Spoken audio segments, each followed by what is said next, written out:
Na tem drugem panelu današnje in jutrišnje konference bosta nastopila najprej Maike Weißpflug in potem Wolfgang Heuer. Maike bo imela referat o specifičnem načinu mišljenja pri Hannah-Arendt. Wolfgang bo imel pa referat, katerega naslov je pravzaprav parafraza nekega dela Hannah-Arendt, namreč Reading Arendt in Dark Times. Morda še par informacij o obeh referentih, sicer upam, da ste uspeli priti do svojega izvoda tega bukleta. Maike Weißpflug je študirala germanistiko, filozofijo in politologijo, doktorirala je o politični misli Hannah-Arendt in dela od leta 2017 v Naravoslovnem muzeju v Berlinu.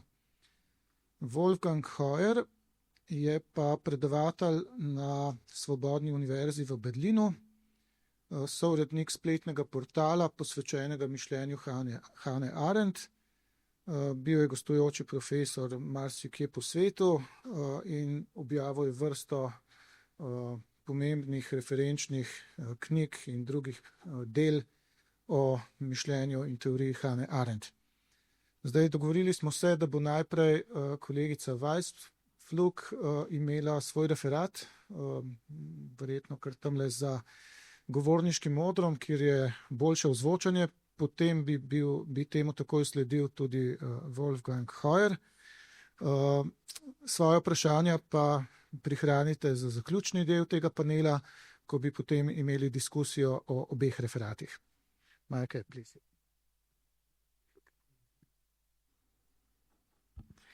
So thank you very much for the nice introduction. Okay, I did not understand what you were saying, but actually I had the feeling that it was a really nice introduction. I'm really happy to be here today with you. Just yesterday evening, I was in the city of Hannover where Hannah Arendt was born, and they have the annual, actually, Hannah Arendt Days. And here also the Hannah Arendt Days. And I think in our times, Hannah Arendt is a thinker that helps us to understand the world. And so there seem to be many Arendt Days, and I hope there will be many Arendt Days to think through what is actually happening.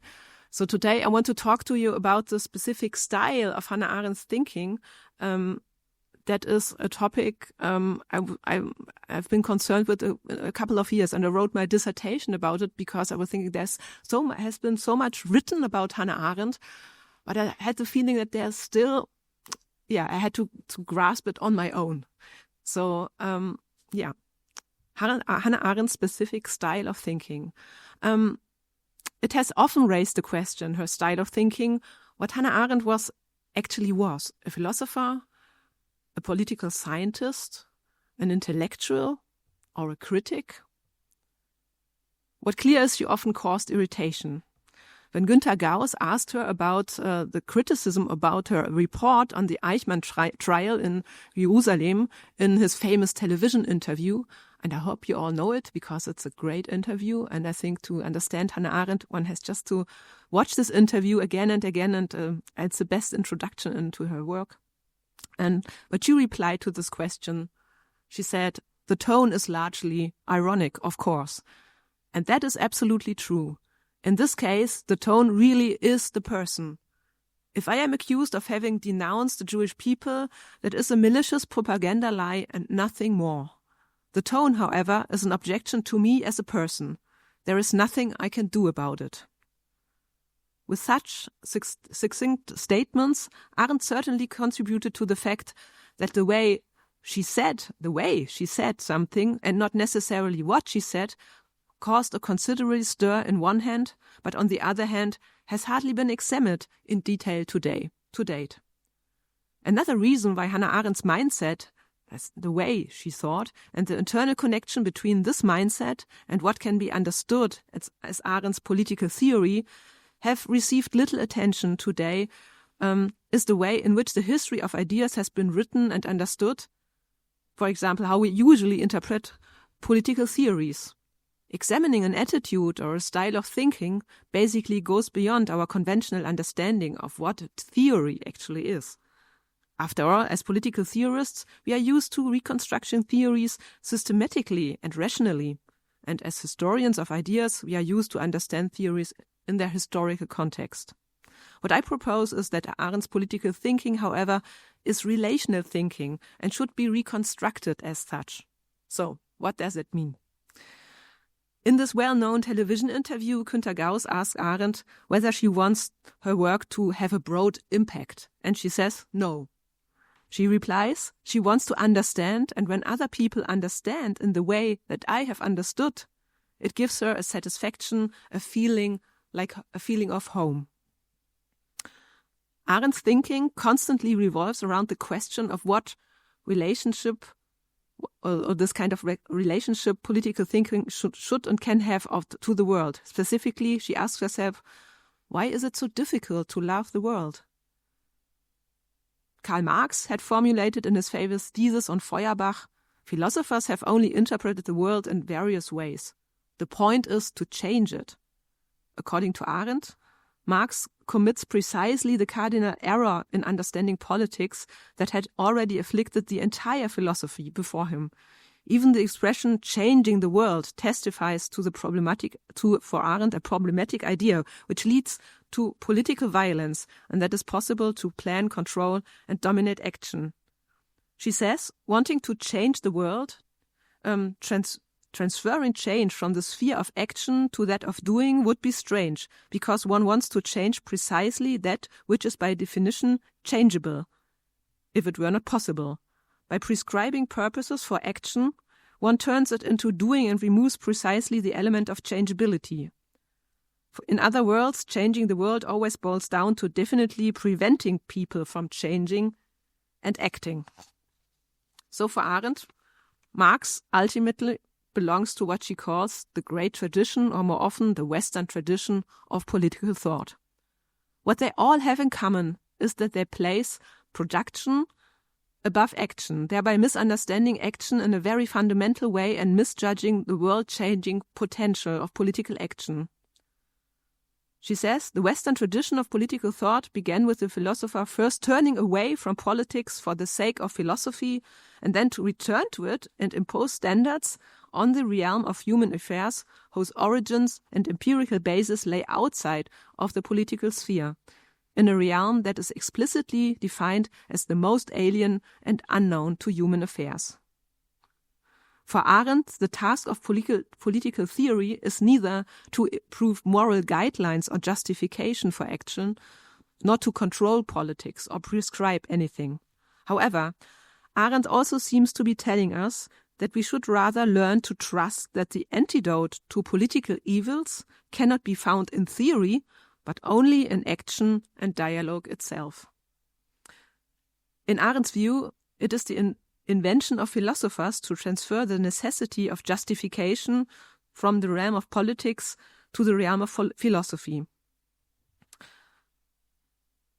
Arendt's thinking, on the other hand, is concerned with something completely different, namely concerned with reconnecting thinking to the real world, to the crooked path of political action and to concrete experiences. What we find in Arendt is not a rational, systematic theory of politics, at least that is my suggestion, not to read it that way, but rather the testimony of a certain attitude, a practice in the art of dealing with the crooked timber of humanity, as Isaiah Berlin once called it, following Immanuel Kant. Hannah Arendt's political thinking can be thus understood as therapeutic. It is a therapeutic proposal for political philosophy and an invitation to adopt a different attitude when thinking about politics. But now, of course, the question is what follows from that. What are Arendt's sources for a different way of thinking that is less susceptible to the occupational disease of philosophers?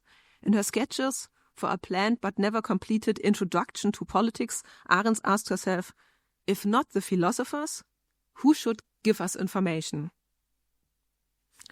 In my examination of Arendt, I therefore bring together three themes. Firstly, I understand Arendt's political thinking as a practice of a critical attitude. However, criticism here means something different from the classical criticism of ideology, which reveals how things really are, namely behind the veil of deception. In contrast, Arendt's critical attitude invites us to open our eyes to the plurality of the political sphere, to the different perspectives and perceptions of the world, and to recognize political truth as something multifaceted, multi-perspective, and complex. Secondly, Arendt's attitude is based less on the philosophical tradition of critical thinking. In fact, she develops a counter-model to Plato, Descartes, Hegel, and Marx by drawing on a quite different source, namely literature and storytelling. Based on the literary authors most important to Arendt and the references to them in Arendt's work, it becomes clear why storytelling is so central to Arendt's understanding of politics. The substance of the story is the diversity of perspectives, the interplay of viewpoints and ways of looking at things that unfolds in the course of the narrative. At the same time, and this is Arendt's essential insight, it is the stuff that politics is made of, these interplay of perspectives. Thinking about politics with Arendt can only succeed if we change our perspective and adopt a new attitude towards the world, not asking what is right, good, or desirable, but actually what the world looks like, and maybe feels like. In view of the situation outlined by the concept of the Anthropocene and the political upheavals that follow from it, this is a reversal that is more urgent than ever. I will speak about that a bit more. For Arendt, literature, the stuff of which narratives are made, is a greater teacher in these exercises than the history of political ideas. Throughout Arendt's work there are references to novels, stories, poems and plays, which he quotes at length in places. Homer's Iliad or the Odyssey, Marcel Proust in Search of Lost Time, Joseph Conrad's Heart of Darkness, Herman Melville's Billy Budd, Sailor, Kafka's stories, Dostoevsky's The Brothers Karamazov, just to name a few examples. And they are not just illustrative examples of political analysis and theoretical considerations for her, they are themselves a source of political insight and knowledge. Without reading Franz Kafka, Arendt might not have recognized the novel character of totalitarian rule in The Origins of Totalitarianism and might not have been able to describe it in the way we can read about it today. Previous readings of Arendt's political theory do not completely ignore this distinctive feature of her thinking, which, from the perspective of the history ideas, is inherently radical, but they do not really focus on it either. However, the reference to literature, the demand to think in terms of experience, and the critique of political philosophy are anything but marginal themes in Arendt's work. They are constitutive for her way of thinking. Thirdly, based on the central role of storytelling in Arendt's work, I propose a new reading of her political thinking. Arendt develops a politics of limitation in her thinking. This is to be understood as a critique of the hubris of modernity, in which everything is considered feasible. Her thinking represents a rebellion against everything great, because political action always takes place in limited spaces. Arendt's critical stance aims to recognize abstractions and processes of violence that destroy the context of action. According to Arendt, it is not the task of theory to change the world or to guide action. This also, and perhaps above all, means self-restraint on the part of political theory. And she says, yes, I believe that thinking has an influence on action, on the acting person, because it is the same self that thinks and acts. But not theory. Theory can only influence action by changing consciousness.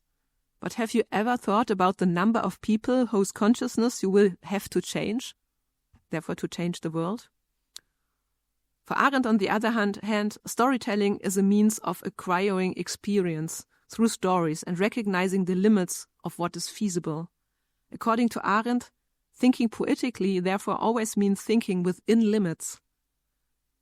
She thus appears also as a pioneer and critic of what we discuss today under the heading of the Anthropocene.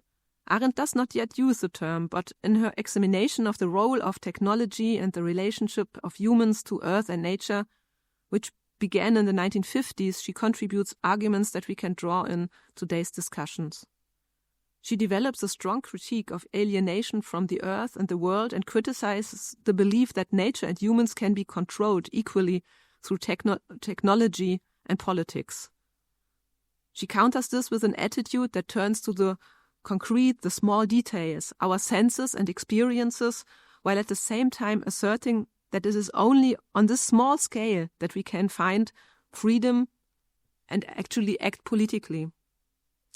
What makes us free are the things we can talk about, that touch us, that we are connected with. Arendt's attitude turns against everything large or big in order to regain human dignity and greatness from within, from this standpoint. Hannah Arendt's thinking is attractive precisely because it contains a form of criticism that does not expose, that does not suspect the world of being false, but rather claims to reveal reality or the world. She describes this attitude of independent thinking in her dedication to Karl Jaspers as follows. Finding my way in reality without committing myself to it, as one used to commit oneself to the devil, means that only truth matters and not world views, that one must live and think in peace and not in a cocoon. And that sounds like something that could be said today, if we look at the internet, but Arendt did not know that. No matter how beautifully furnished, and that necessarily in every form is only a spectre that wants to lure us into playing a role instead of trying to be human in some way. This is about a mindset that we can adopt by drawing inspiration from Arendt. The aim is not to adopt a political theory, concepts, or a method of thinking, but to allow a much greater scope for further reflection. At the same time, this approach calls for political theory that is a certain way of thinking and connected to the world through thinking.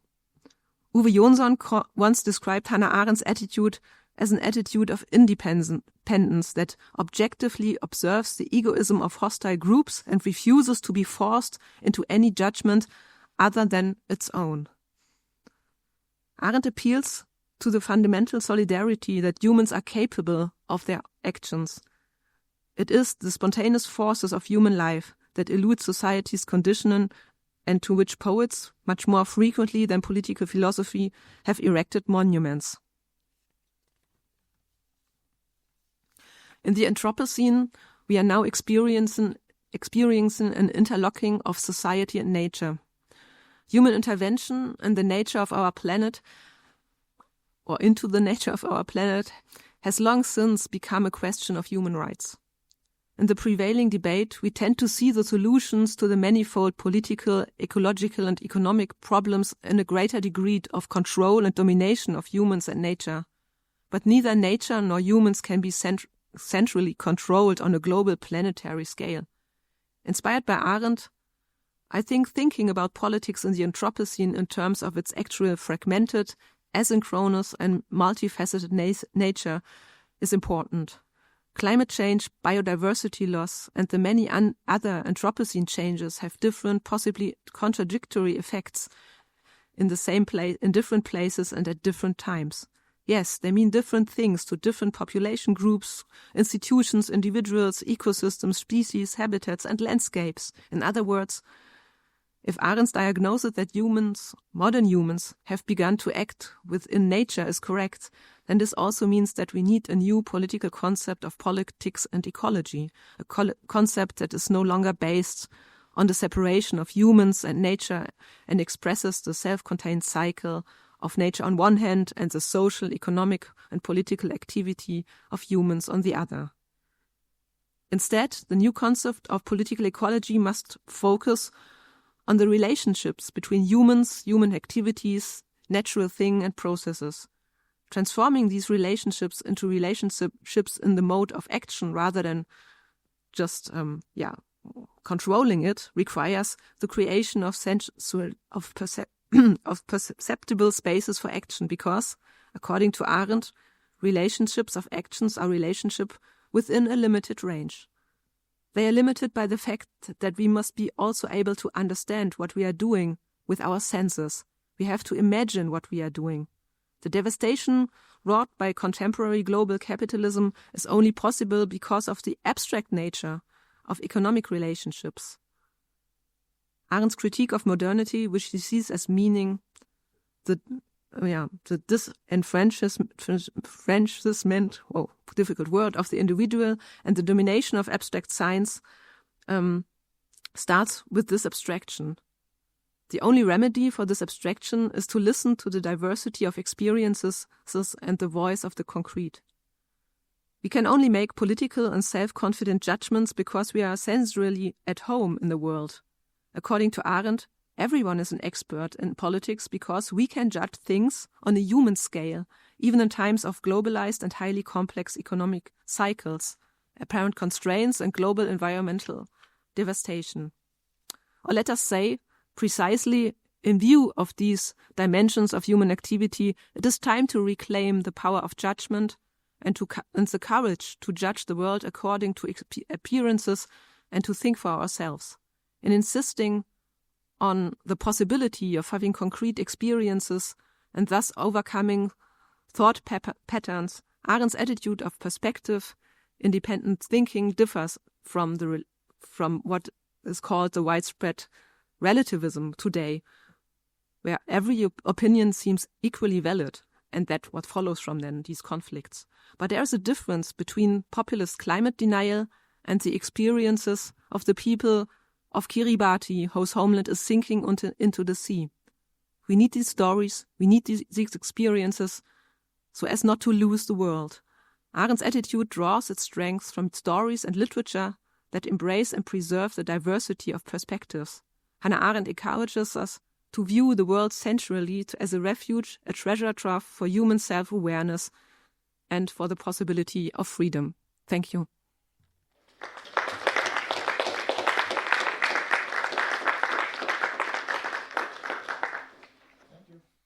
Wolfgang?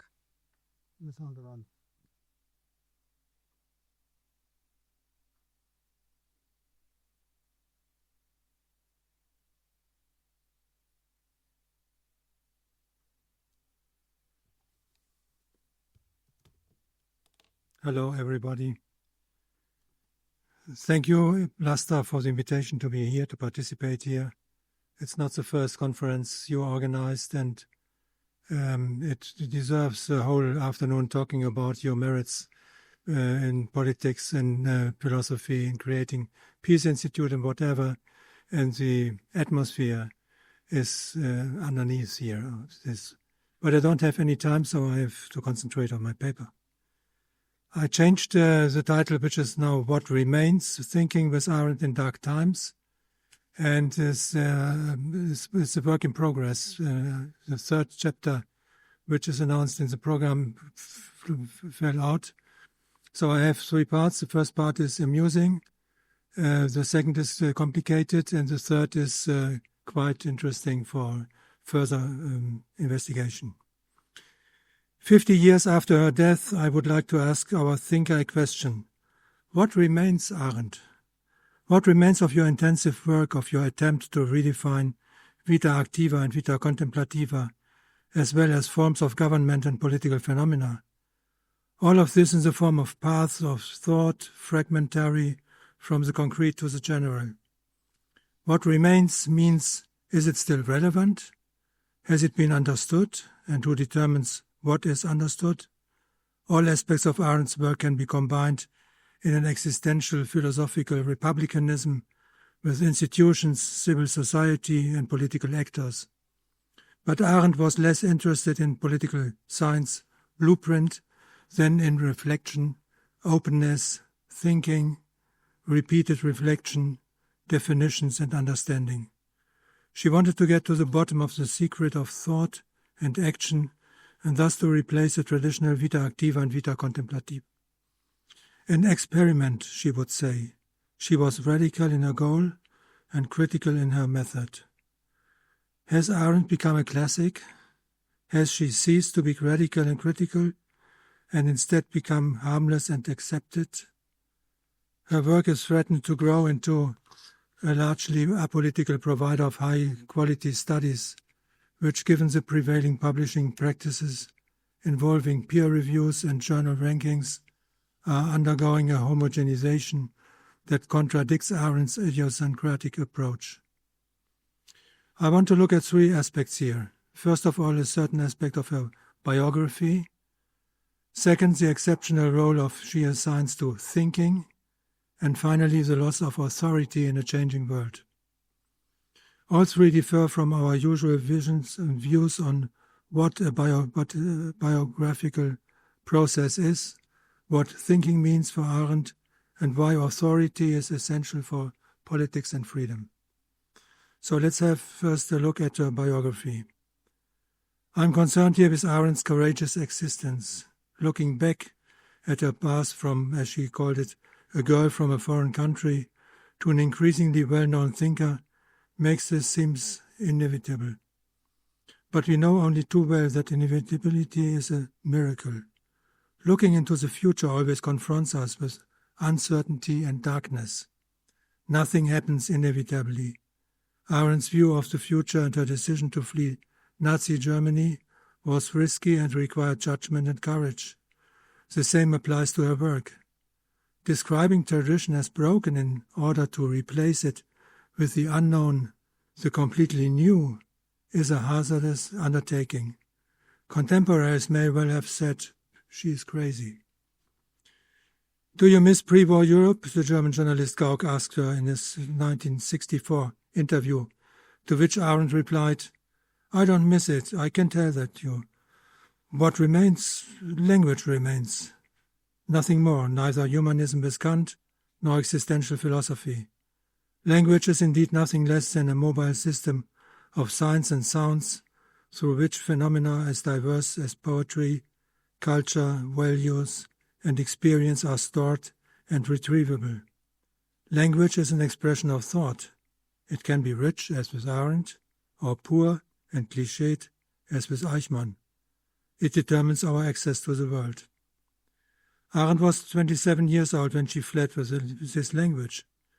In a diary entry on the subject of rootlessness, Arendt describes herself as an emigrant without roots. She outlines three groups of uprootedness. So, quote, those who were driven away usually left their roots behind, were torn apart as it were. Others were able to take their roots with them, but lacked the soil of their rootedness. The soles of their shoes had worn away their roots, so to speak. And the third type were those allowed to stay at home, who had the earth in which they were rooted washed away from under their feet, an example of Arendt's metaphorical rich language. When her book on totalitarianism was published in Germany in 1955, Jaspers commented in the foreword, this book reflects the keen intellect of a passionately experienced person who has not withdrawn from the extreme, who does not close her eyes where it is more convenient not to see, who fights ruthlessly with herself. Arendt sees the world which has become alien to her with alien eyes. The entire tradition of political philosophy, which extends from Plato to Marx and defines politics as domination and not as power, seems questionable to her. On the one hand, she considers this as an opportunity to thoroughly reshape political philosophical principles. At the same time, she is devastated by the situation. She noted in her diary that political thought and action in the 20th century was only possible on paths of injustice, anti-Semitic, imperialistic, world historical or Marxist, totalitarian. The terrible thing, she writes, is that these were the only paths at all. Everything else is just quagmire, thickets, a chaos of decay. There can be no way out until we know why it was impossible for paths to be paved from the great tradition. That is the bankruptcy of thought. What strikes us after these key words about Arendt's journey into exile? Of course, a total reduction to the essentials, the mobile baggage of a native language on the one hand, and critical reflection on the basic concept that revolve around thinking and acting on the other. And here it is Arendt's determination and boldness that stand out, something that could have been gone horrible and wrong. Her theories, including the banality of evil, gave rise to plenty of criticism. Finally, Arendt's political dissent made her conspicuous. Initially enthusiastic about the founding history of the United States, she later became a critic of any violation of democratic republican principles, the McCarthy era, the Watergate scandal, and the Vietnam War.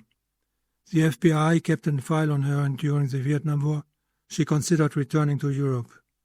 In the course of the 50 years since her death, Hannah Arendt would undoubtedly have made strong statements on American politics. Arendt wants to fill terms that have become empty with new content.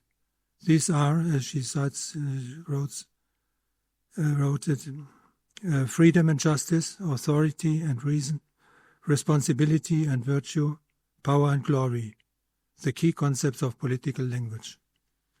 For the spirit of these concepts has shamefully evaporated and left behind empty shells. In the following I will discuss two concepts that Arendt dealt with: thinking, which for her is of immense importance as a mental activity, and authority, an eminent political concept that is also of immense importance for political action. So let's start with thinking and thinking experience.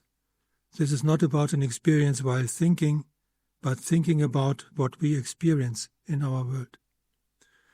Those who are interested in Arendt have studied her concept of action, spontaneity, councils, and the horizontal formation of power. And although thinking is more difficult to grasp, it was of primary importance to Arendt. Thinking is her key activity in life and takes center stage in her work. I have to understand. She grants thinking complete freedom, no self-restraint. The price for this is an imminent danger of thinking. But not to think, according to Arendt, is even more dangerous. Numerous entries in her philosophical diary are very revealing in this regard. They serve to distinguish between the numerous positive and negative forms of thinking. All intellectual ability, she writes in the notes in the diary, have to do with the absent. Of these, thinking is the most radical. It seems as if alongside the miracle of action there is also a miracle of thinking, one that claims a place of its own in our world and at the same time reflects on itself. Arendt entries in her philosophical diary are highly revealing in this respect. Her extensive notebook collection contains her initial thoughts. These are not yet organized in a larger context. They are often more pronounced, more focused in their formulation than, for example, in her final book, The Life of the Mind. In her collection of essays in between past and future, she speaks of experimenting in the gap between these two times, in the philosophical diary of the experiment of the presence. In the first three essays in between past and future, she writes critically on the topic of tradition and the concept of history and authority. In the remaining 5 essays, she speaks above all experimentally on freedom, truth, culture, education, and man in space. The essay is the ideal format for criticism and experiment. Her entries in the philosophical diary are essay fragments. However, Arendt not only passionately engages with thinking, but also with its opposite, logic. This is, on the one hand, the liberating activity of the mind, and on the other hand, with logic, the tyrannical elimination of this freedom. This is not only true under totalitarian conditions, but has been an important topic since Plato. Let us now look at how Arendt describes thinking in its various dimensions based on her personal experience. It is not a sophisticated theory, but it clarifies that thinking, and not merely the highly acclaimed concept of judgment, is crucial for our orientation in the world. Due to time constraints, I will only address 4 aspects, 2 positive and 2 negative. The first aspect is the placelessness of thought. The second concerns thinking in the temporal gap. The third relates to Arendt's critical stance on the relationship between thinking and knowledge and philosophy, and the fourth touches on her criticism of logic and intellectual coercion. The first aspect is placelessness and agelessness. Like action, thinking is also life itself. But thinking is not timeless. Thinking considers the present, judgment assesses the past, and the will desires the future. The present arises through thinking as a period of time. Consequently, without thinking there is no present. Without the present there is neither past nor future, which can only be realized as such in thinking by remembering and forming expectations. In this sense, understanding creates steps.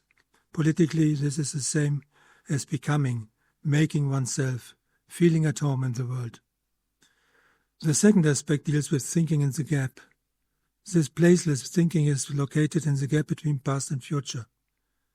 They act as forces on placeless thinking, according to Kafka's image, which Arendt adopts from the standpoint of time, and where the wind of the past blows us into the future, as Benjamin describes it.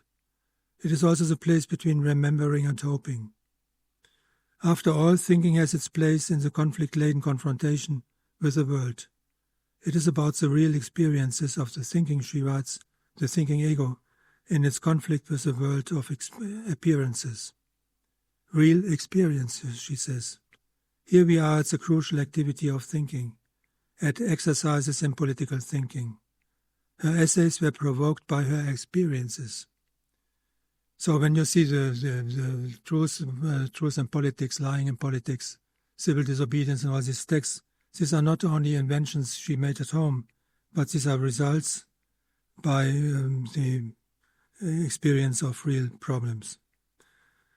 The phenomenon of truth, for example, against the backdrop of the controversy surrounding her Eichmann book, the lie in terms of the heated debate surrounding the Pentagon Papers, civil disobedience in light of the protest movements against the Vietnam War, power and violence in the context of the debate of the state of American cities, and authority in connection with the controversial progressive education system. The differences between the German and English texts of what is authority show how deeply Arendt deals with the problem of her time in her essays, with different readers and theoretical contexts in the United States and in Germany, and at the same time the relevance of these texts today show how important Arendt still is for our era. What remains? A lot. The third aspect refers to the distinction between thinking on one side and knowing and philosophy on the other side. As always, Arendt makes a distinction. Thinking does not mean knowing. Thinking is not conditioned by the object of the will to know. The will to know destroys the ability to think.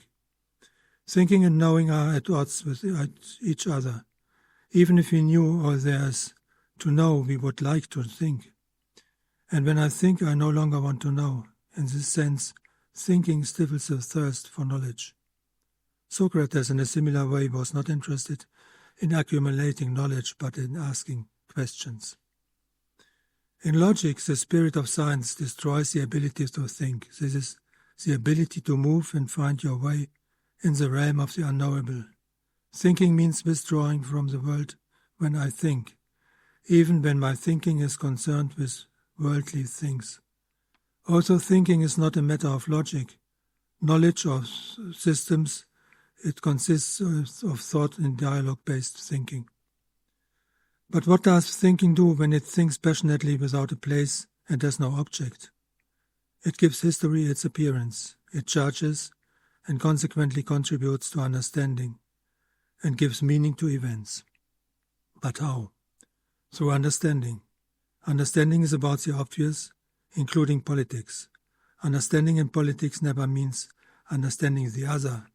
Only worldliness, love understands the other, but rather the common world as it appears to the other. If there is one virtue, like wisdom of the statesman, it is the ability to see all sides of the matter. This is to see it as it appears to all concerned. Understanding does not understand sense, neither does it create sense. Only in retrospect does a context of meaning emerge. The meaning of what is experienced sensually can only be understood through thinking. This is only when it is no longer sensually given. And finally, the fourth aspect, which is the critique of logic and coercion. Logic negates people and their plurality from the outset. The attempt to impose one's own opinion on a crowd is not the opposite, but a form of tyranny. This imposition also takes place in the discussion, advocatory thinking, and the effort to gain superiority in argumentation. We no longer talk about one thing, the thing that concerns us all, but instead try to conquer the other. The attempt to understand by means of logic destroys understanding. Logic presupposes an identical plurality without any distinction. For logic, each being is merely one example of a species. This plurality is understood numerically, not intersubjectively, in the form of relationships. Logic proceeds from the general, as thinking does from the concrete. Just as the success of mathematical thinking is based on the ruthless elimination of other people, the success of argumentative thinking is based on the ruthless elimination of experience. Arendt also criticizes the everyday notion of thinking as calculation, as counting and arithmetic. In the last chapter of her book on totalitarianism, Arendt writes that the aim of logic is inner self-compulsion and the alignment of individuals with the external process. The extent of Arendt's criticism is evident in her rejection of the end-means approach. While Nietzsche, for example, advocated immoral actions to create morally positive conditions, Arendt responded by stating that an evil act for the sake of a good end would make the world more evil. Arendt's critique of methods also leads to a critique of science. There is a tyranny of knowledge. It is not the rule of philosophy, but of science, of wanting to be right, that is disturbing. Thought and reason are undesirable in science. They are replaced by logic and action, whereby action is destructive. Even though today the environmental protest movement Friday for Future calls for political action with the slogan, "Follow the science," that is not an appeal to think and judge for oneself. What I can only mention here is the importance of emotion. Arendt speaks of passionate thinking, laughter as mental critic, or anger and indignation as a sound reaction to injustice. While emotional coldness, objectivity, is not a sign of reason. In summary, reading Arendt means reading her humanity, her radicalism and her critique of the use of specific forms of thinking in the wrong place, logic instead of common sense, or the end means thinking instead of moral judgment. Thinking calls for stepping back and opening up a creative space that conveys strength and enables judgment, a strength that counteracts thoughtlessness, instrumental thinking, and abstractions. Now the last part, the loss of authority in the changing world. I wanted to start originally with thinking about what is going on, but I think authority is a very interesting phenomenon. Authority is the second concept that Arendt dealt with special emphasis. It plays a decisive role for freedom and power, but is generally not given sufficient consideration, neither in the research on Arendt, nor in the debates on the contemporary crisis of democracy, nor in the break of tradition in modern times. This is particularly significant today in view of the dark times, which seem to return after a period of light. The horizon is increasingly darkening again. It is the hour of the populists. We know that their first steps is to mislead people's minds with false information. Then they attack institutions, the United Nations, international law, the separation of powers, the independent judiciary, cooperative federalism, and last but not least, human rights. They are indirectly supported by those who see human rights as a colonialist project. In fact, precisely these laws and institutions constitute the political and legal barriers that safeguard against the rollback to the barbaric conditions of the 20th century. We are surprised at how quickly factual truth is questioned, how domestic and international laws are violated, how institutions lose power and influence, and how easily lies, mysticism, and violence spread. We are not only confronted with the decline of individual phenomena. All phenomena and institutions go hand in hand with authority, so that their common decline represents a common crisis of authority. We know that Arendt points out that power and violence are not the same. Power is based on opinion, violence on instruments. But where is authority? It is not useful anymore. People maintain that authority is authoritarian and anti-democratic. But in reality, it manifests itself in individuals, offices, and institutions, in outstanding personalities, and the effectiveness of institutions and procedures. Cicero referred to institutionalized representation in the Roman Republic as potestas in populo, auctoritas in senato, power in the people and authority in honorable citizens. Only those who had rendered outstanding services to Rome could become member of the Senate. State institutions represent institutionalized power. Only when they are largely unquestioned, they can fulfill their function in the everyday life of society and give the society its stability. Let's think of craftsmen, medical personnel, politicians, judges, and so on. When a society is hindered by mafia-like structures and ineffective law enforcement, the state is anomic or weak. The authority is defective, but only from a democratic point of view. Because also in bad times everything and everybody can have authority. Think of the mafia boss financing a soccer stadium in the favela. We all know that the crisis of authority has led to a new breed of authoritarian politicians who act in the self-confident, disruptive manner, contrary to all diplomatic customs and wisdom.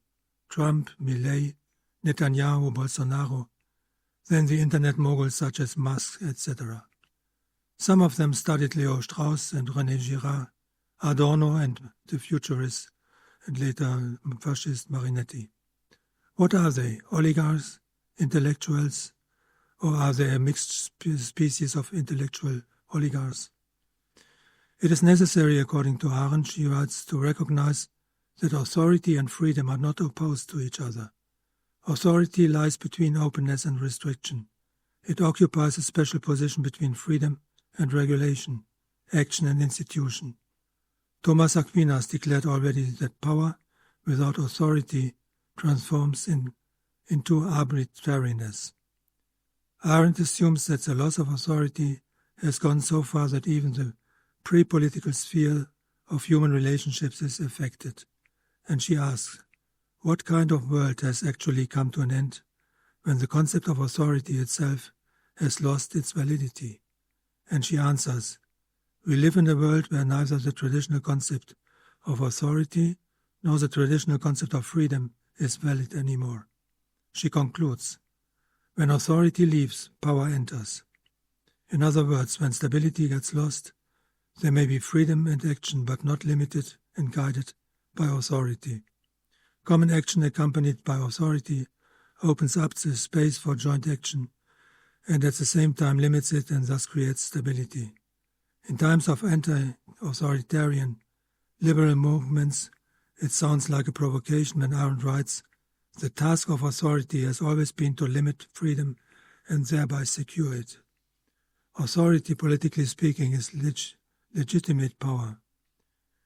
Its opposites are coercion and violence, not freedom. Without authority, action would not be possible at all. Lack of author, as a matter of fact, is what paralyzes governments, writes Arendt. No organized community has ever existed or will ever exist without either being kept together by authority or by coercion. So action without authority leads to violence and coercion, a form of politics that only at first glance seems to contradict a new authoritarian domination. In fact, both can unite in a democratic dictatorship, as Marx described in his work, The 18th Brumaire of Louis Bonaparte.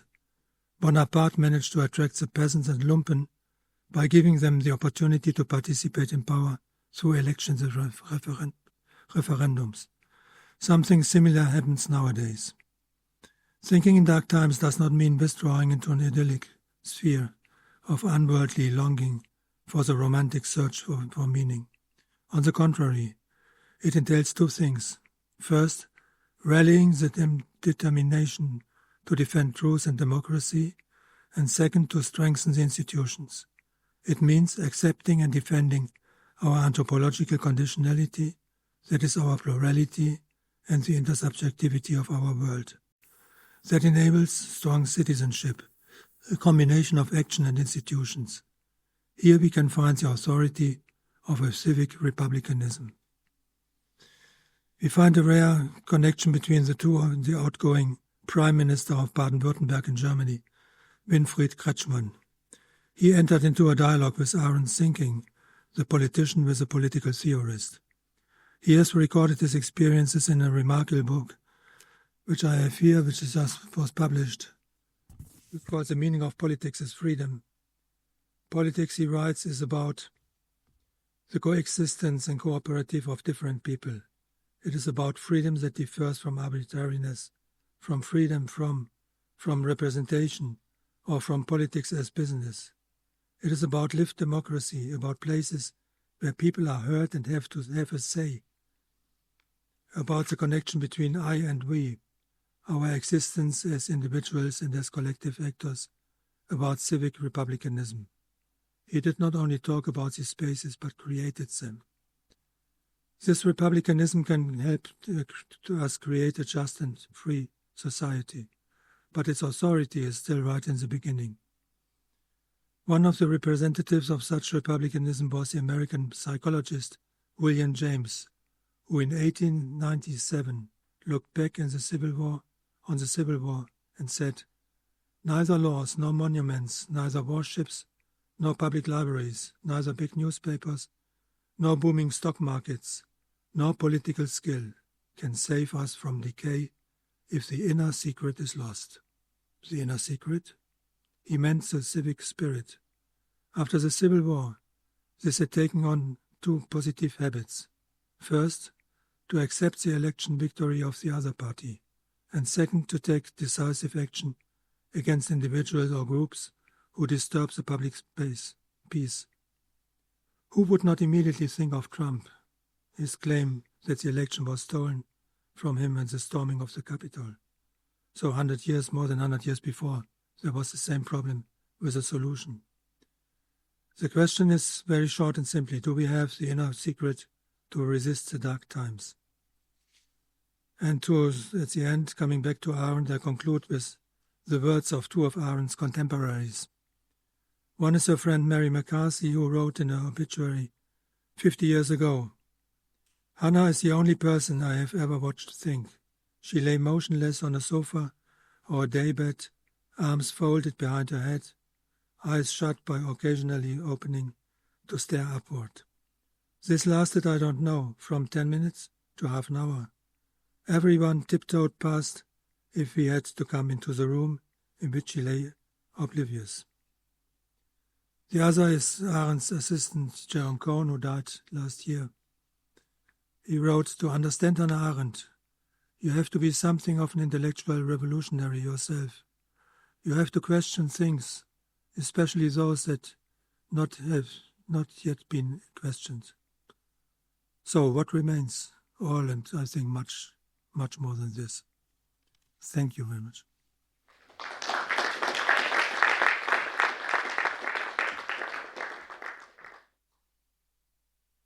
Thank you. It's the time for your questions and comments.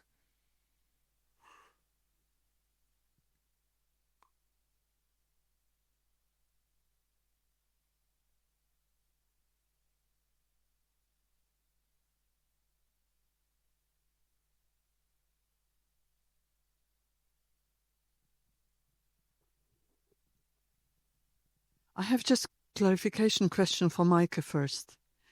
because I didn't organize my thought. It was really very condensed, a lot of what the two of you said. So thank you so much. My question is about, how is it, thinking as therapeutic thinking. Yeah, what did you mean about with that? I mean, do you refer to something specific, or is this reflection on some of Arendt's thought or anything else? Okay, thank you. Yeah, I quoted that shortly. I think the therapeutic, I quoted, I think actually in my book, Wittgenstein, that Arendt, she says, philosophy misleads us. And that she says philosophy has the tendency to try to dominate action. So, and has a part in it that we see and do not understand action actually as what it is. So that we forgot in modernity about political action as something that is driven by multi-perspectiveness, by plurality, because philosophy has the tendency to speak and look from this God position, this from above, and order the world,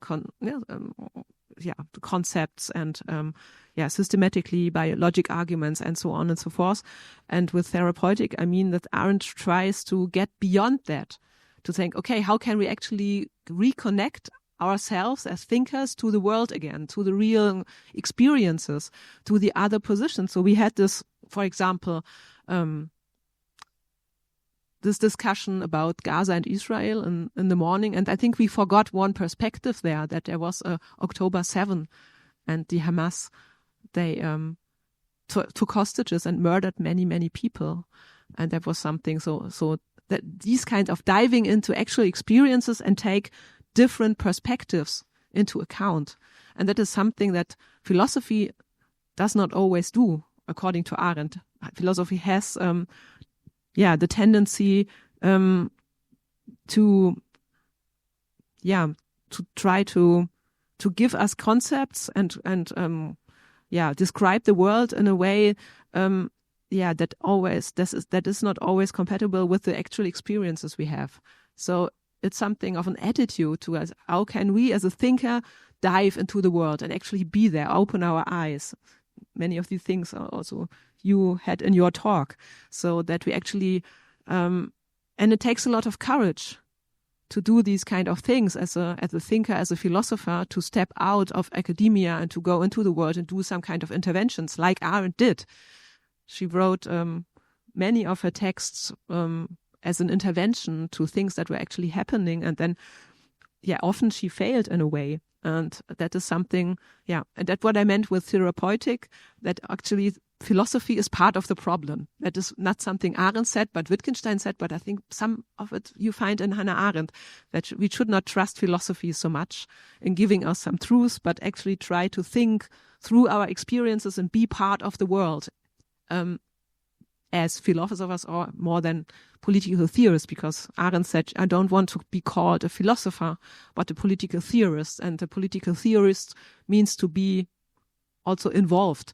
But of course, that is also an answer maybe too simple, because you said, no, she dived into thinking, and also you have to step back from the world as a thinker. So I tried to describe what does Arendt actually do, and I did not dive so much in that what she actually said. I think this is the difference between your talk and my talk. I try to look from the outside and to try to describe what does Arendt actually do in her political theory by thinking. What does she give us as an attitude and something we can learn from? And I did not always refer to what she actually herself said about it, because then it becomes much more complicated. Okay. I still didn't get it completely right. I completely understand what you're saying about her thinking, but I still didn't get whether therapeutic thinking is Arendtian thinking or philosophical. No, it's a therapy from philosophy. She says philosophy didn't get that right. The thing with politics, they denied politics because they did not see that it's like the real experiences, the multi-perspectiveness, and all of the philosophers like Marx. So they didn't get right what actually political action is. So and you have to do it in some other way. You have to find a way to describe actual experiences, and that you find more in stories, in literature, quite more than in theoretical concepts. No, it's a way how you enter the world of political action. So that is the difference.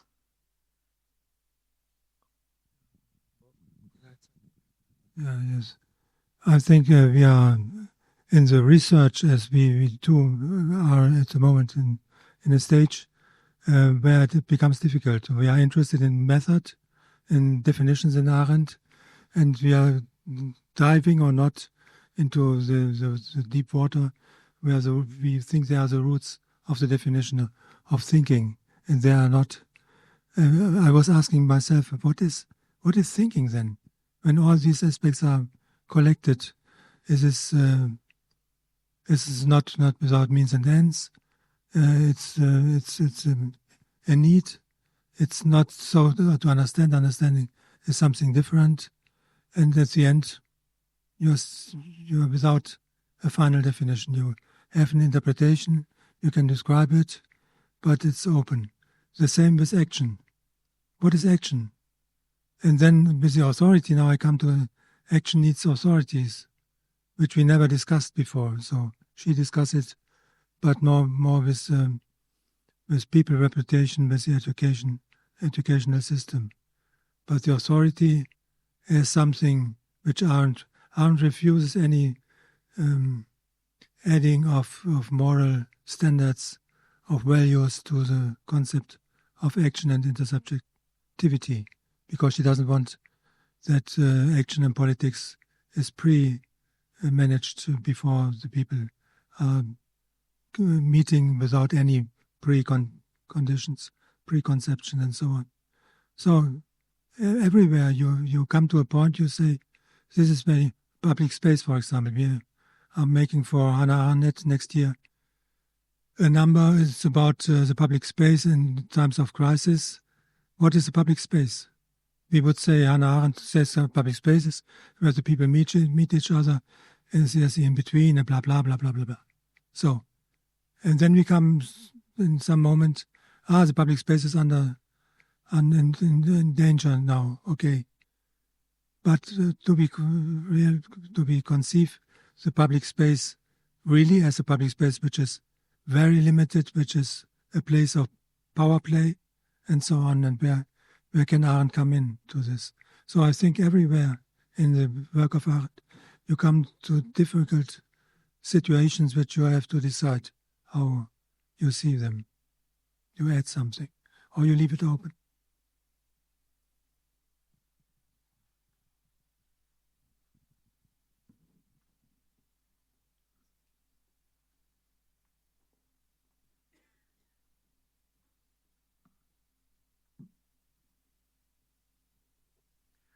I would like to thank you both for this wonderful session on thinking. I'd say that was something that brings these papers together. I have a question, and that's something that I have also been trying to grapple with lately. It is in connection very much with thinking, but I'm a little cautious now to articulate my question to Professor Wolfgang Heuer, because among other things, and I'm now holding your paper, I don't want to get it wrong, you mentioned that thinking, and not merely the highly acclaimed concept of judgment, thinking is crucial to our orientation. My problem is with the concept of judging and judgment.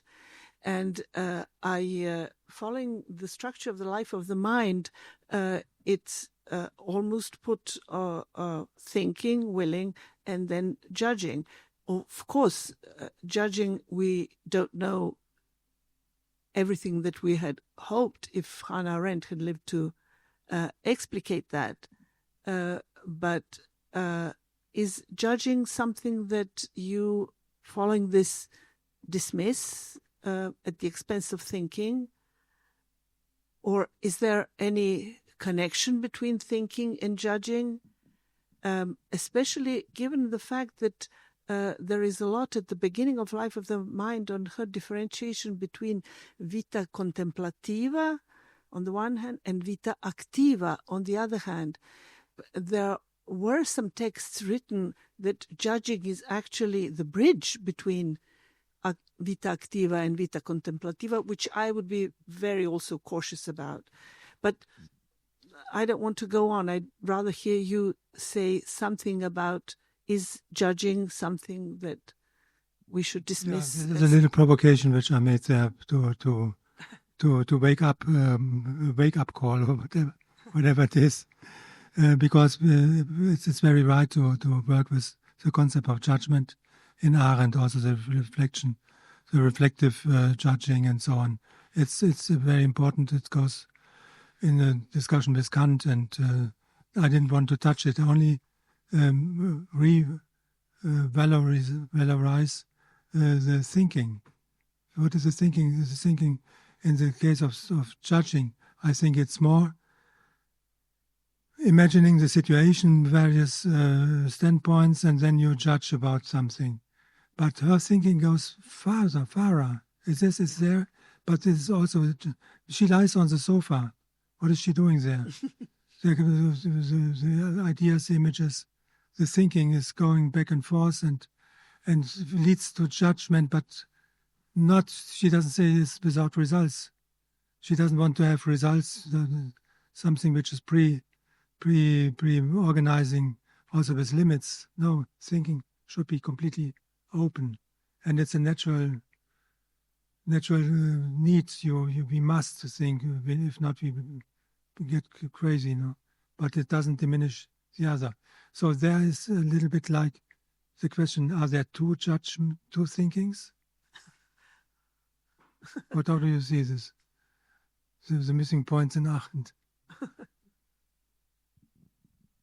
Yeah, of course, this is a difficult question. I think there are many forms how she describes thinking in her work. So in the foreword of Between Past and Future, there's a description of thinking that resembles judging quite a lot. This going forth, there and forth, between past and future.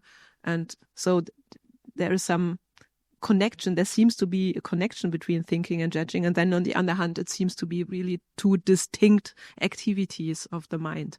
So in my book, that's what I was doing. I don't want to reconstruct what she actually said, because she's not a systematic thinker. Maybe there will never be the final answer to these things, that because they are all connected. But to describe what does Arendt does by being a political theorist, when we look at her from actually what she is doing, then it's a bit easier to describe it. Then you don't have these concepts like, it's there she says this and there she says that, and there it melts judging and thinking, and in other works it's quite distinct. That's of course interesting to look at, but I think what she actually does is judging in combination with thinking.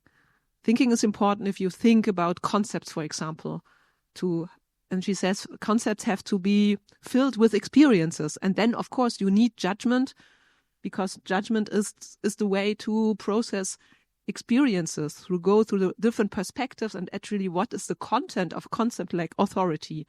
What stories are behind it to make it graspable for us to understand what this concept is.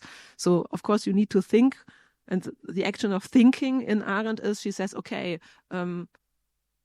power is not violence. This is not that. And you have these trains of thought, as she calls it. But then you have to connect these concepts with actual experiences, and then you have to go from thinking to judging. So these activities are kind of connected when you look at her and observe what she's actually doing. So all these things are connected, and it makes it quite hard to actually reconstruct what she says. So I think it's often more interesting to look at Arendt and look at what she does and not what she says. Shortly. I think she in favor of thinking, which is not judging. She says the most important activity, human activity, is thinking, not judging. So this is then I put out the citations only from the philosophical diary. There's a lot which she wrote down, and she reorganized it in another way in the life of the mind. The life of the mind is another approach than this year. This year, I think, was the first. What she likes, maybe her intimate desire is to think and not to judge. To judge is to have the basis for action, and she needs. When she says, when everything is known, we still have the need to think. Also, there's nothing. Everything, artificial intelligence has put us everything into our head, and there's nothing. In spite of this, we want to think. She says. Just one comment. I think you are right that she favors the thinking for herself. But I think judgment is more than just the basis for political action. I think it's like the mind goes visiting. It's also to have a deeper understanding of actually what action is, what the stories are. You need stories to, and this is something, that's also connected to literature, to see what is actually the meaning behind it, what stories are connected with these kind of concepts. And so this is not only to prepare action, there's much more to it. So I think it's still an interesting debate. And as we're doing this already for years to try to grasp better how can you make a distinction between these concepts and how are they connected. Lost in Arendt.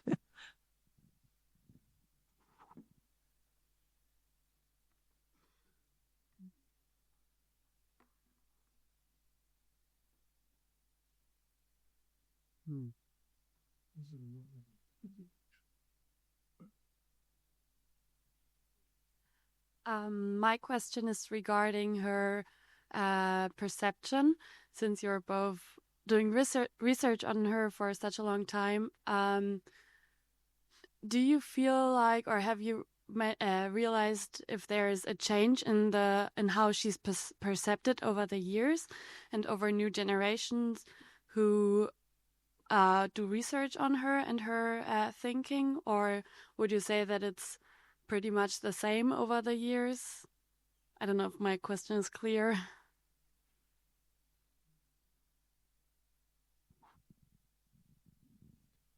Yes, I think that what I mentioned in the beginning, that there are what I said polemically high quality standard works. So it's right when we have a call for papers on the street protests, for example.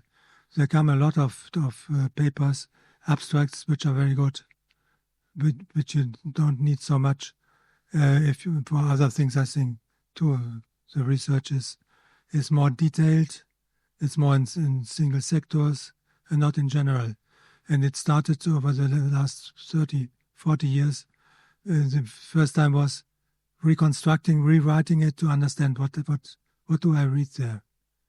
Then it became also in other countries, the comparison, Arendt and Foucault, Arendt and Bourdieu, and so on. And then there are topics of the understanding in Arendt or something like what we do today. But it's interesting that we didn't talk about what to present. That we present the same topic here, which seems to be something not so worked on, and then it's okay now. Yeah, that's right. We didn't talk about that before. So I think the recent Arendt Renaissance has to do with the rise of authoritarianism. So when Trump came to power the first time, the origins of totalitarianism were sold out in the US. So, and the thing is, what we experience now, that a lot of people come to the works of Hannah Arendt and her thinking to say, okay, we have to understand what is actually happening right now. So many people, they have the feeling that we might find also answers. What can we do now? So I've been asked this question a lot of times, and like in the recent 2 or 3 weeks, I think 5 or 6 times. And I always have to say, okay, we can draw inspiration from Arendt, but we have to think for ourselves. It is not the same situation. We can learn, and we can learn to think, and we also can learn how to practice courage, because and we look what she actually did. She said, okay, it's important not to become a victim or not have this attitude of a victim. So if I am attacked, then I fight back. And she stayed in Germany and she fought back, and she collected anti-Semitic documents, and she was arrested, and then she fled to France. So she stayed as long as she could, and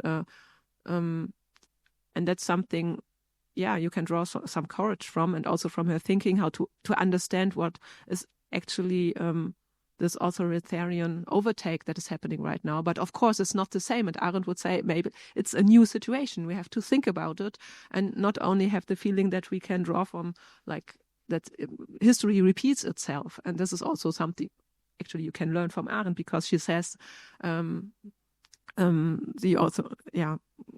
totalitarian regimes were something actually distinctive, a new form of political government.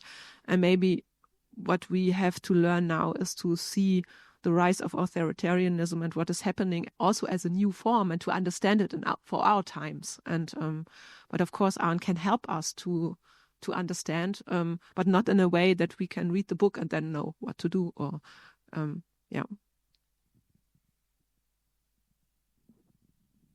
What impresses me very much, therefore I mentioned it here. This is a German politician who has a lot to do in politics and doesn't have time to make philosophy, Kretschmann. No? And then, then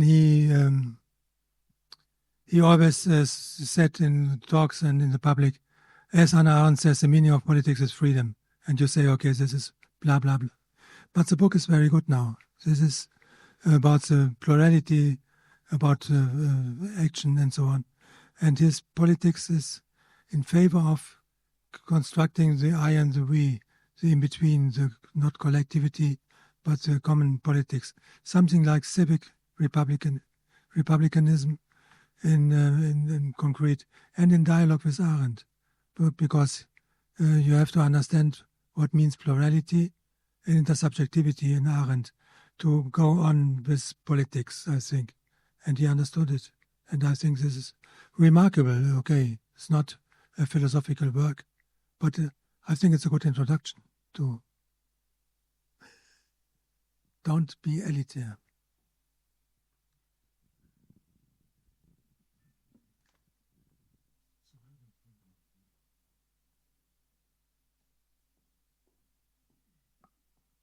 Thank you. I just want to make one comment, actually, because I don't know, maybe this is because, of course, every paper has a special emphasis, so you can't tell everything in one paper, so you have to focus always. However, what I got a feeling, not so much with Maike's paper, but maybe with Wolfgang's paper, that you still somehow made a huge emphasis on contemplation in thinking, so that you somehow underline this solitariness in thinking. So this removal from the word, with this, also with the description how Mary McCarthy, for example, saw Arendt thinking, lying on the couch, moveless, so not moving at all, etc.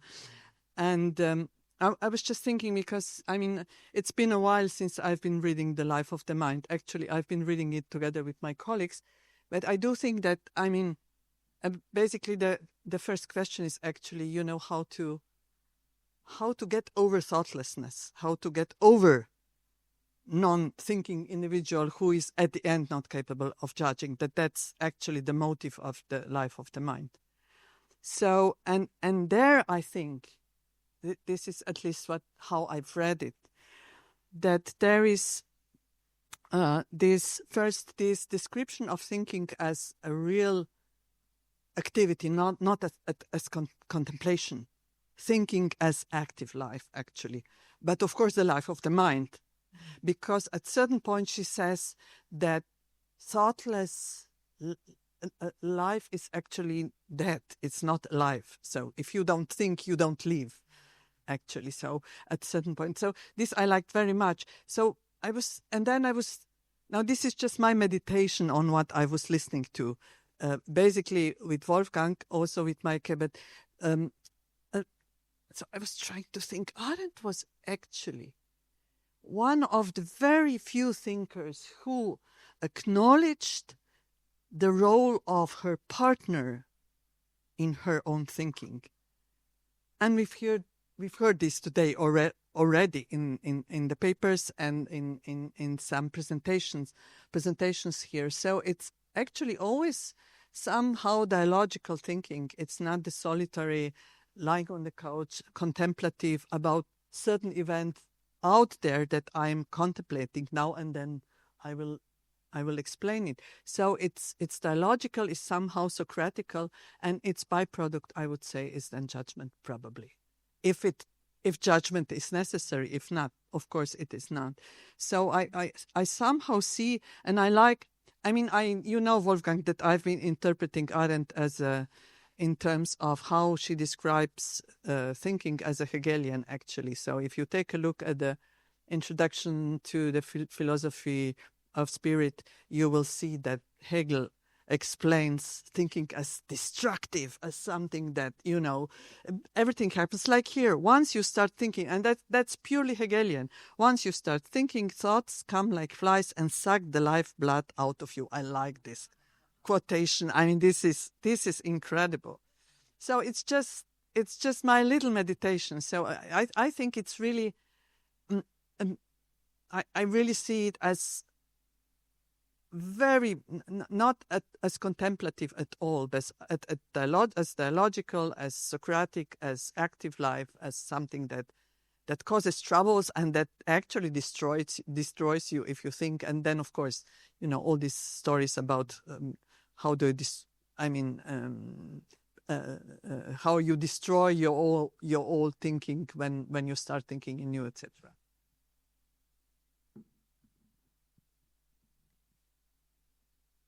Yeah, I know it was more of a question for Wolfgang, but it is funny because I was thinking, and he read his paper and answered to some questions, that I may have overestimated Arendt as an active thinker, always engaged with the world. When you said, of course, for her it was important to be in private on the couch and to think. Maybe thinking as an active, you are not disconnected to the world, but you are on the couch and actually you are not with people, you are at home and you are in your sphere and you think with yourself. So, and I was thinking, so maybe I overdid that a bit to describe her as someone who tries to therapeutically move thinking and philosophy more to the world and to the actual experiences. And then I said, maybe he is right, that there are aspects on Arendt, but maybe she has both sides and it's not single-sided. And maybe she validates also even the contemplation aspect of thinking as something that one should do. She also says that the public sphere is something that burns you. And sometimes you have to retract from it and go home. Yeah. But yes, of course you are right, what you do when you think. But then, of course, thinking is a dialogue with yourself and not always. You have to close a bit to the door to the world to have your space of thinking. There is something where you have to get away from. It's interesting because I think this is actually something that Arendt does when she thinks, to make distinctions and say this is not that, and then it becomes complicated and you go back and forth. And I think this is a good observation and it has these two sides. And I think you did another emphasis, but I hand over the micro to you. Stopping to think, is the phrase she said. When you want to think, you have to stop with all the things which you're doing to dedicate yourself to it. Then we have the placeless, the timeless, the placeless, not timeless, the placeless situation. Not timeless because it interferes in time. If it doesn't interfere in time, then it doesn't work. And so there are several points. But I will think when the main point seems to be this, it should be changed a little bit. And Hegel, I'm not sure how you stop you think and destroy the world by thinking. Okay, it's possible, yeah.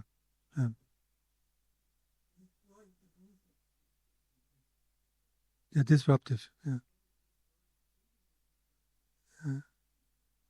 Yeah. Okay.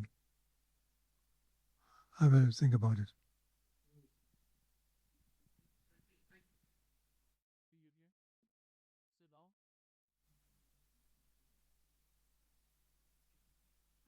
Thank you both for your wonderful papers. As to what Vlasta was suggesting about thinking as destruction, I was just reminded of, I think it's the Roger Errara interview, where she talks about the only thing that we can do is to think critically, and to be critical always means to be hostile. That's something I just thought of now.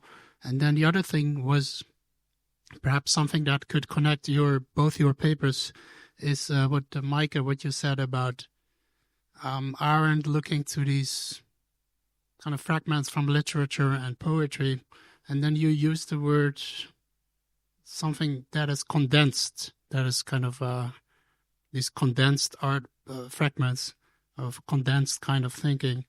And that reminded me of what Arendt says about the German word for making poetry, which is dichten, right? Is that right? Not right? Dichtung, and to kind of make something, to close something and make something as condensed as possible. And then perhaps that is what Wolfgang, you were referring to, the verdichten? Oh, okay, sorry. I'm half German, so I'm supposed to know this. But Wolfgang, what you said about the Denktagebuch also being these kind of small fragments that have been completely thought out, or that are kind of very condensed, short kind of pieces, fragments. I was just wondering about if you could say something about perhaps the tension between this dichten or verdichten versus this open-ended and almost boundless activity of thinking. And if perhaps she herself said something about that tension or dynamic process. Could you please repeat? I'm sorry. I didn't get your question. So I was trying to think of what she says about the German word dichten, which then in English would translate to, actually I don't know, to close something or to make something condense something. Is that right? Condense. Yes. And I was just wondering I was just interested in that topic of condensation, and given that she herself also wrote poetry. Yes, thank you very much for this beautiful observation. What comes to my mind is that maybe in poetry at mostly experiences are condensed and brought to a point, and through the means of language.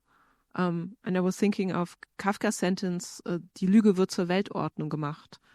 The lie is becoming the world order. And that is for Arendt a key sentence to understand what actually totalitarian regimes' characters are, to become the absolute lie. And so this is kind of sentence where a Verdichtung, a condensation has taken place, and an experience has gone into. And but of course, this is only one experience, and you have to go on and think and have other experiences and never stop. And this is this opening up, never stop thinking about that. Once you have this kind of experience and found such a sentence or concept, you should never stop to reconnect experiences to these concepts and say, is it this actually now the same, or is it something else, something different? So that would be my tentative answer, that these two, this opening up and this condensation, somehow belongs together.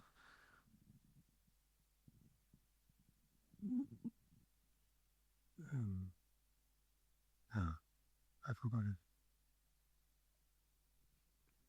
The next. Okay, sorry.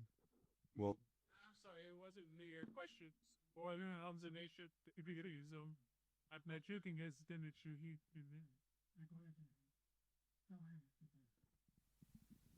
It's only continuing the critique of Vlasta, that thinking experience, and experience is Husserl, and she takes from everybody something, and thinking experience as in the way to make critique or to make an experiment. I think this is highly interesting in the preface of Between Past and Future, how she describes the method. But very, very few. What is an experiment for? What is critique? This is some question of all the unsolved questions. No? Well, perhaps as an outsider to these circles, I would refer to Jean Chapoutot, Ingrao, and the French thinkers and historians who studied Nazi Germany a lot. And their idea is that totalitarian society and the definition of it in today's world does not make any sense, does not have any sense anymore. So they say we should drop that expression completely. So what do you think, Hannah Arendt, and your answer to that would be? Well, Jean Chapoutot and Christian Ingrao, they say that there is no society that can be described as totalitarian. And he studied Nazi Germany a lot. So my question would be, what would be Hannah Arendt's reply to that idea? And they've been publishing books about it for the last 15 years. Perhaps.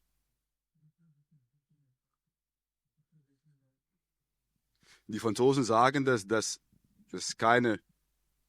No. Yeah, I think Arendt uses the concept which she describes of totalitarianism as a new form of government. As she writes, there's a hidden tradition of a government which is a council democracy. So these are the two events. When we have the totalitarianism elements of mass movement, of the ideology and whatever. So, and you see what we have today. We are hesitating to call Putin a totalitarian guy because the elements are not there.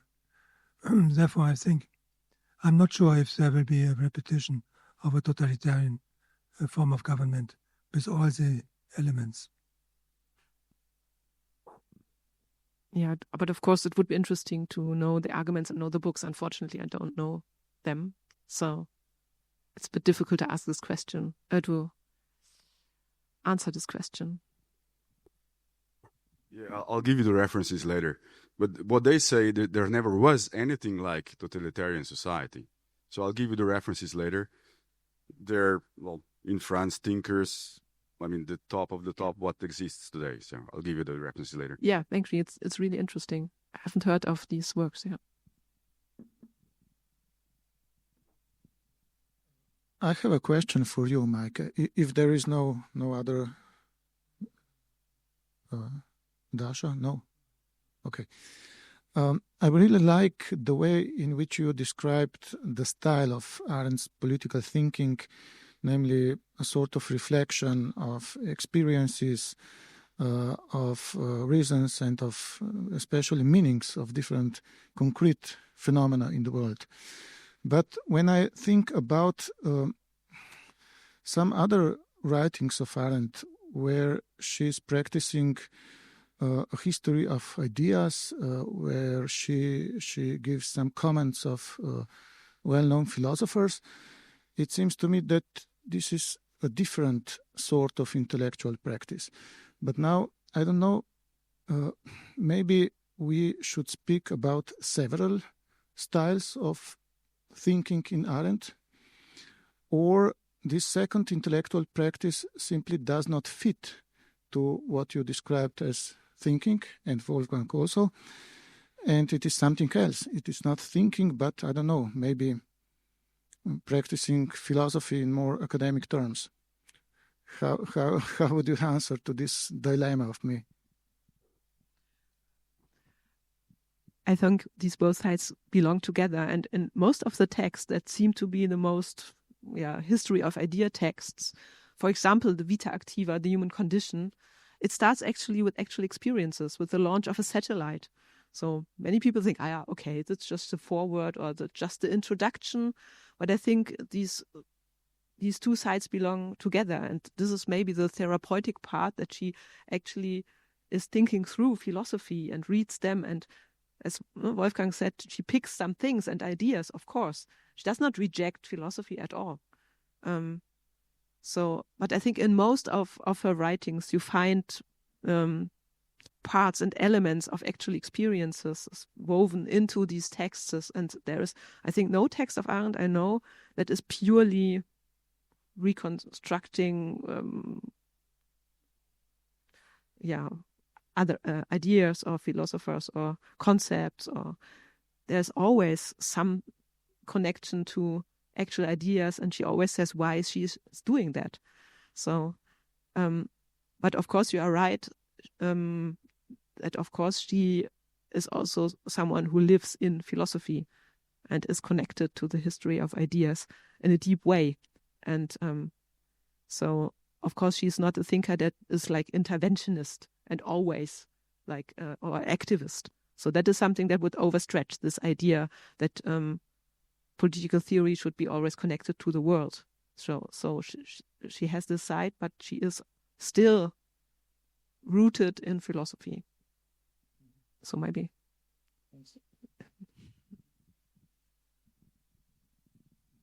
Maybe. But she thinks, and her goal is that everyone can judge, can think, and so on.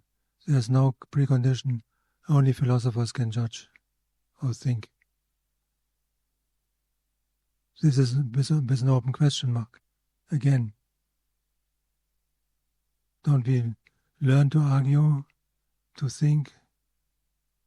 But okay, this is against the idea that only the elite is prepared to think.